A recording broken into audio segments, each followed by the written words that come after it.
made you say, yep, I'm gonna bite the dust? I used to crash with my best buddy in college, and we heard that someone had just moved next to us after leaving a mental hospital. After a week, someone started non-stop ringing our doorbell, and my roommate answered to a dude who immediately made her uneasy. He told her he cut his hand and needed a band-aid, but his hands were clearly fine.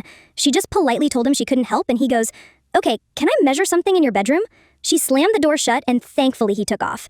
About 2 weeks went by until I woke up one morning to our doorbell constantly ringing again. I peeked out into the hall and saw him through the window. I woke my roommate up and told her that the Band-Aid guy was back, and she went out to see what he wanted. She slightly opened our door, and when she did, he instantly tried to push it open more. He asked if he could use our bathroom, and she shut and locked the door before calling the cops. They took ages to get there, and by the time they did, he was gone. They couldn't do anything and told us to ring them again if anything goes down. 2 days later, something did go down.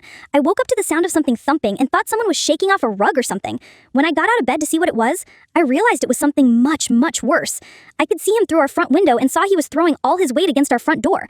I dashed to tell my roommate to call the cops, but as she did, the sound stopped.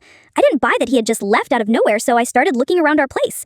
When I opened one window, he was hiding right in front of it. He turned and saw me and immediately went back to trying to break our door down. I could now see him and saw he was holding something, and when I looked closer, I realized it was an axe.